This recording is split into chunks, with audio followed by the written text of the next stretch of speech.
भागीरथ ने गंगा अवतार के स्वर्ग से लाए थे। हम गंगा तो अवतार के नहीं लाए हैं, पर ज्ञान की गंगा को लाए हैं। सारे विश्व को जिस ज्ञान की आवश्यकता है वो ज्ञान आप यहाँ से पाइएगा। और प्राचीन काल में परशुराम जी का नाम सुनाया आपने। उन्होंने हिमालय के ऊपर तप किया था और तप करके वहाँ से उन्होंने एक भगवान शंकर से एक फरसा लाए थे और फरसे से कुल्हाड़े से काट करके लोगों के दिमागों को बदल दिया था। ब्रेन वॉशिंग का काम हम भी कर रहे हैं आजकल, बहुत ब्रेन वॉशिंग कर रहे हैं। पढ़े लिखे लोगों का, विद्वान लोगों का, सामान्य लोगों का, किसानों का, दूसरे लोगों का, पंडितों का, सबका ब्रेन वॉशिंग कर रहे हैं। ये भगवान परशुराम के कुल्हाड़े की आप नकल चाहें तो आप कह सकते हैं।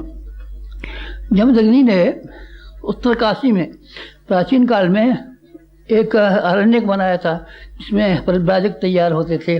परिव्राजक जगह जगह भेजे जाते थे, सारे विश्व में वो काम करते थे। आप यहाँ आइए, शांत कुंज में देख लीजिए, उसकी नकल हमने बना दी है।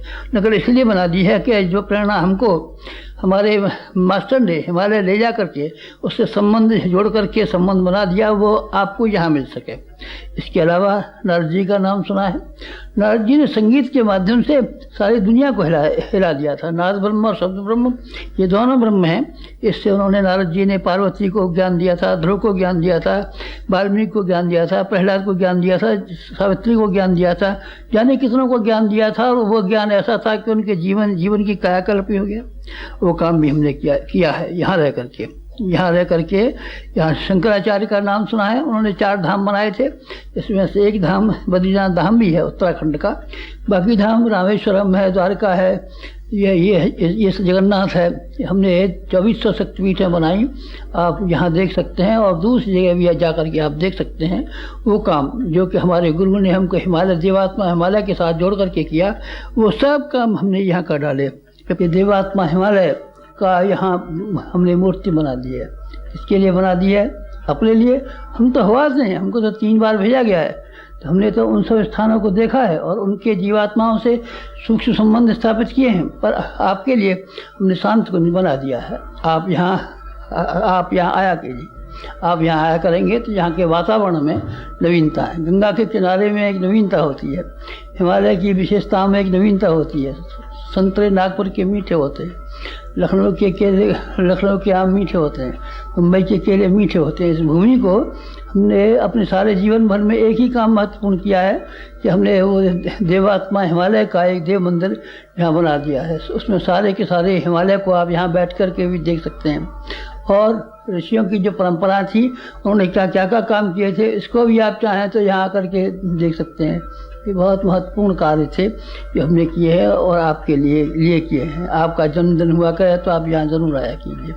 आपका विवाह दिन हुआ करे तो आप यहाँ जरूर आया कीजिए। आप लोगों के बाल बच्चों के संस्कार कराने हों तो आप जरूर आया कीजिए। तीर्थ स्थानों में पितरियों के लिए श्राद्ध तर्पण किए जाते हैं। आपको कभी कराने का मन हो तो आप यहाँ आया कीजिए। आपको कोई अनुष्ठान जब करना हो तो आप यहाँ आकर के किया कीजिए। यहाँ उसका विशेष फल मिलेगा, क्योंकि यहाँ की शक्ति, जहाँ की भूमि में हिमालय का द्वार है, ये गंगा का ये तट है, 7 ऋषियों के तप करने का स्थान है, हमारा भी तप करने का स्थान है। इसलिए अगर आपको मौका मिला करे तो आप यहाँ ज़रूर आया कीजिए। मैं इसलिए आपको कह रहा हूँ कि अगर आपका ये मन हो कि अध्यात्म जो है विज्ञान है या अंधविश्वास, तो आपको फिर ये ध्यान रखना चाहिए कि अध्यात्म का सही तरीका क्या है। सही तरीका आपको नहीं मालूम, बस इसीलिए आप बेकार होते हैं, परेशान होते हैं, ये होते हैं। आप केवल पूजा पाठ करते हैं, कर्मकांड करते हैं, और कर्मकांड के साथ साथ में जीवन को जैसा ऊंचा बनाना चाहिए वैसा ऊंचा बनाने के लिए कोई आपका मन नहीं करता। आप मन कीजिए, फिर देखिए भगवान आपकी सहायता करता है कि नहीं। भगवान झूठा है कि सच्चा है? भगवान झूठा नहीं है, सच्चा है।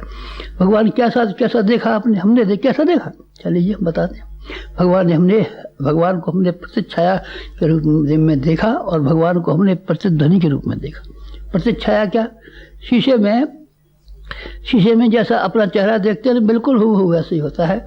और भगवान को हमने देखा है, बिल्कुल हमारे जैसा है। हमारे जैसा उसका ईमान, हमारे जैसा उसका मन, हमारे जैसे उसकी बुद्धि, हमारे जैसा उसका प्यार, बिल्कुल हमारे भगवान का हमारे जैसा।